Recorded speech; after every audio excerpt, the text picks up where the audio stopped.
Sentence ನ ನೋಡಿ, ಇದರಲ್ಲಿ ಏನಾದ್ರೂ ಎರರ್ ಕಾಣ್ತಾ ಇದೆನಾ? One of my close friend is preparing for a major exam this year ಅಂತ ಹೇಳ್ತದೆ.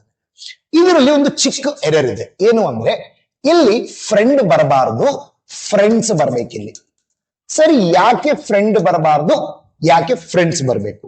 Simple rule.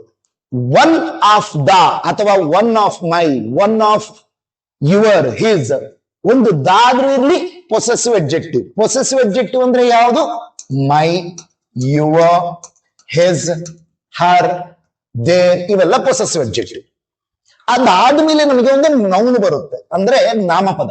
ಈ ನಾಮಪದ ಯಾವಾಗಲೂ ಪ್ಲೂರಲ್ ಅಲ್ಲಿ ಇರಬೇಕು. ಆ ನೌನ್ ಆದ್ಮೇಲೆ ಒಂದು ಕ್ರಿಯಾಪದ ಬರುತ್ತೆ, ಅಂದ್ರೆ ವರ್ಬ್ ಬರುತ್ತೆ. ಈ ವರ್ಬ್ ಯಾವಾಗ್ಲೂ ಸಿಂಗುಲರ್ ಅಲ್ಲಿ ಇರಬೇಕು. ಇದು ಗೊತ್ತಿರಬೇಕು ನಿಮಗೆ. ಇದು ಇಂಪಾರ್ಟೆಂಟ್ ರೂಲ್. ಒಮ್ಮೆ ರೂಲ್ ನ ರಿಪೀಟ್ ಮಾಡ್ತಿದ್ದೀನಿ.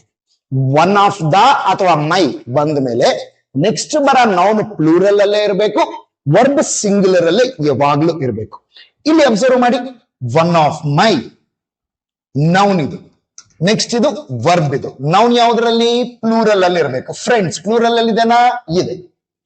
ವರ್ಬ್ ಯಾವ್ದಿರ್ಬೇಕು? ಸಿಂಗುಲರ್ ಅಲ್ಲಿ. ಈಸ್ ಸಿಂಗುಲರ್ ಇದೆನಾ? ಇದೆ. ಅದೇ ತರ ಇಲ್ಲಿ one of the next noun. Noun ಯಾವ್ದ್ರಲ್ಲಿ ಇರ್ಬೇಕು? ನಮಗೆ ಪ್ಲೂರಲ್ ಅಲ್ಲಿ ಇರ್ಬೇಕು. ಇದೇನಾ? ಇದೆ. ವರ್ಬ್ ಯಾವ್ದ್ರಲ್ಲಿ ಇರ್ಬೇಕು? ಪ್ಲೂರಲ್ ಅಲ್ಲಿ ಇರ್ಬೇಕು. ಇದೇನಾ? ಇದೆ. ಅಂದ್ರೆ ಇವೆರಡು ಸೆಂಟೆನ್ಸಸ್ ಕರೆಕ್ಟ್ ಇದಾವೆ. ಸೊ ಲಾಸ್ಟ್ ಸೆಂಟೆನ್ಸ್ ಅಲ್ಲಿ ಏನಿತ್ತು? ಇಲ್ಲಿ one of my close friend ಅಂತ ಇದೆ, ನೌನ್ ಪ್ಲೂರಲ್ ಇರ್ಬೇಕು. ಇಷ್ಟೇ ರೂಲ್.